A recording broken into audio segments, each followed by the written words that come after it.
ಇಲ್ಲಿ ನಾನು ಒಂದು 4 ಟೊಮೆಟೊನ ಈ ರೀತಿಯಲ್ಲಿ ಅರ್ಧಕ್ಕೆ ಕಟ್ ಮಾಡಿ ಹಾಕ್ಕೊಳ್ತಾ ಇದ್ದೀನಿ. ಹಾಗೆ ಒಂದು ಮೀಡಿಯಮ್ ಸೈಜಿನ ಈರುಳ್ಳಿ ಕೂಡ ಹಾಕ್ಕೊಳ್ತಾ ಇದ್ದೀನಿ. ಒಂದು 3 ಹಸಿರು ಮೆಣಸಿನ್ಕಾಯಿನೂ ಹಾಕ್ಕೊಳ್ತಾ ಇದ್ದೀನಿ. ಈಗ ಈ ಕಪ್ಪಿನಲ್ಲಿ 2 ಕಪ್ ಆಗುವಷ್ಟು ನೀರನ್ನು ನಾನು ಹಾಕ್ಕೊಂಡು ಕುಕ್ಕರ್ ಲಿಡ್ನ ಕ್ಲೋಸ್ ಮಾಡಿ ಒಂದು 3ರಿಂದ 4 ಕೂಗಿಸ್ಕೊಳ್ತೀನಿ. ಸೊ 3ರಿಂದ 4 ಕೂಗಿಸ್ಕೊಂಡ್ರೆ ಸಾಕಾಗುತ್ತೆ. ಸೊ ನೋಡ್ತಾ ಇರ್ಬೋದು ಚೆನ್ನಾಗಿ ಬೆಂದೋಗಿದೆ. ಈಗ ನಾವು ಅದನ್ನು ಒಂದು ಸಪ್ರೇಟ್ ಬೌಲಿಗೆ ಸಪ್ರೇಟ್ ಮಾಡ್ಕೊಳ್ಳೋಣ. ನೀರನ್ನೆಲ್ಲ ಬಿಟ್ಟು ಟೊಮೆಟೊ, ಈರುಳ್ಳಿ, ಹಸಿಮೆಣಸಿನ್ಕಾಯಿ ಏನಿದೆಯಲ್ಲ ಅದನ್ನು ಒಂದು ಬೌಲಿಗೆ ಶಿಫ್ಟ್ ಮಾಡ್ಕೊಳ್ಳೋಣ. ನಂತರ ಒಂದು ಜಾರಿಗೆ ನಾವು ಏನು ತೆಗೆದಿಟ್ಕೊಂಡಿದ್ದಂಥ ಟೊಮೆಟೊ, ಈರುಳ್ಳಿ, ಹಸಿಮೆಣಸಿನ್ಕಾಯಿನ ಜಾರಿಗೆ ಹಾಕ್ಕೊಂಡು ಪೇಸ್ಟ್ ಮಾಡ್ಕೊಂಡು ಬರೋಣ. ಸೊ ನೋಡ್ತಾ ಇರ್ಬೋದು ಈ ರೀತಿಯಲ್ಲಿ ಒಂದು ಪೇಸ್ಟ್ ಮಾಡಿಕೊಂಡ್ರೆ ಸಾಕಾಗುತ್ತೆ. ಈಗ ಬನ್ನಿ ಬಾಣಲಿಗೆ 2 ಟೇಬಲ್ ಸ್ಪೂನಷ್ಟು ಎಣ್ಣೆ ಹಾಕ್ಕೊಳ್ತಾ ಇದ್ದೀನಿ.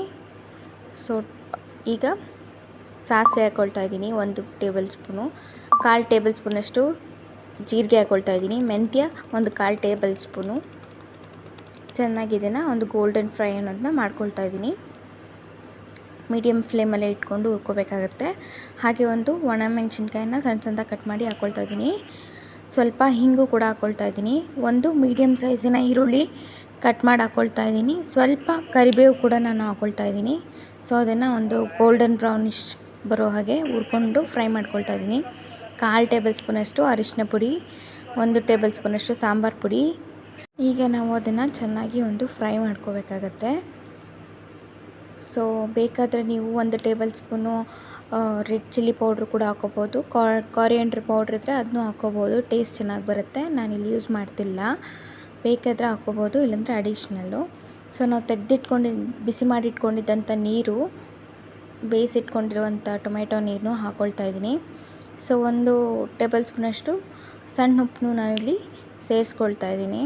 ಸೊ ಈಗ ನಾವು ಅದನ್ನು ಒಂದು ಕುದಿ ಅನ್ನೋದನ್ನು ಮಾಡ್ಕೊಳ್ಳೋದಕ್ಕೆ ಒಂದು 5 ನಿಮಿಷ ಕಾಲ ಲಿಡ್ ಕ್ಲೋಸ್ ಮಾಡಿ ಬೇಯಿಸ್ಕೊಳ್ತಾ ಇದ್ದೀವಿ.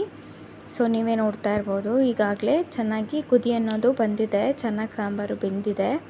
ಈಗ ನಾವು ಕಟ್ ಮಾಡಿ ಇಟ್ಕೊಂಡಿರುವಂಥ ಕೊತ್ತಂಬರಿನೂ ನಾವು ಮೇಲೆ ಉದುರಿಸ್ಕೊಳ್ಳೋಣ.